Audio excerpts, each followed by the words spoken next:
Guys, deluded, I'm back again. Thank you very much for watching and tuning back in. It means a lot. Obviously, this morning, we saw an article that came out in regards to Petr Cech. I can't remember the coach or whatever, but he's giving their opinions about Petr Cech, and it led me to read the article, and then it showed me that we all know stats are misleading. Like, it shows, it's clearly in regards to Cech and ball playing.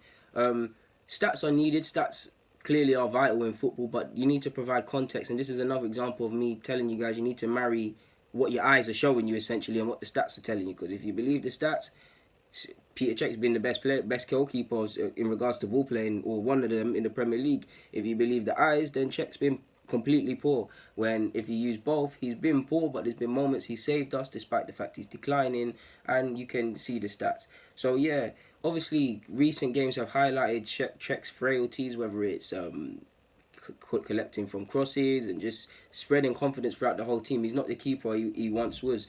It's not just him. At times, Cech's playing hospital passes and putting people in problems, similar to what he was doing last year. But at times, he's getting nervous back passes from Socrates and co. There's not much he can do with that, especially when the players get tired and they start making mistakes. But if we look at the statistics, he's had the most touches on the ball in the Premier League. He's had the most passes, well over 100. Over 100, which I believe it said 189 when I looked online. His passing accuracy is 71%, which means he's only behind Rui Patricio, Kepa and Alisson, three new keepers to their respective clubs, but you'd all argue are way more eccentric in their style than Petr Cech, so he's doing all right. Patricio probably levels or better than you at your moment in careers with you, but to be levels with Kepa and Alisson is no bad feat.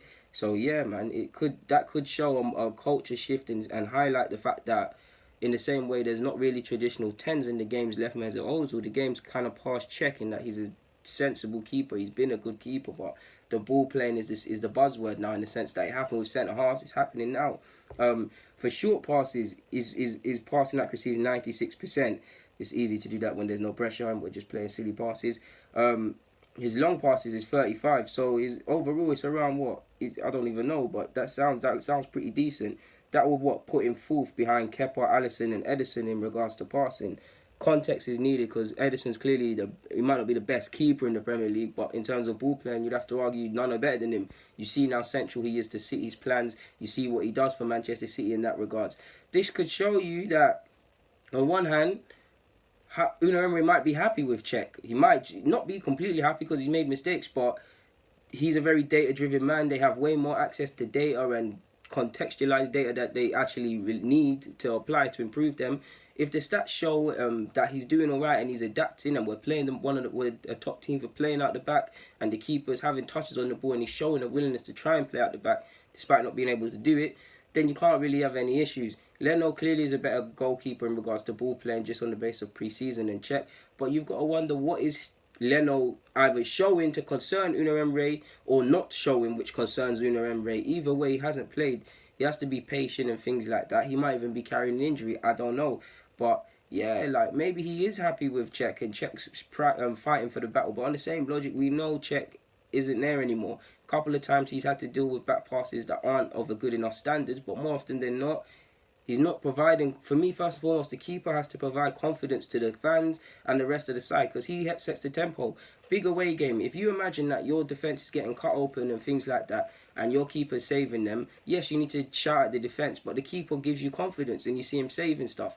So equally, if your keeper's not saving shots and he's moving shaky with his distribution and he's shouting and looking all over the place and conceding corners he shouldn't have, especially in away games, that's going to transmit to the defenders, because the defenders are going to have to they're going to think, okay, our keeper's not out, I've got to protect him, or they might be scared themselves, and then that's going to make mistakes. You're either going to get caught in possession, but because you're trying to think about two different things at once, or whatever in it.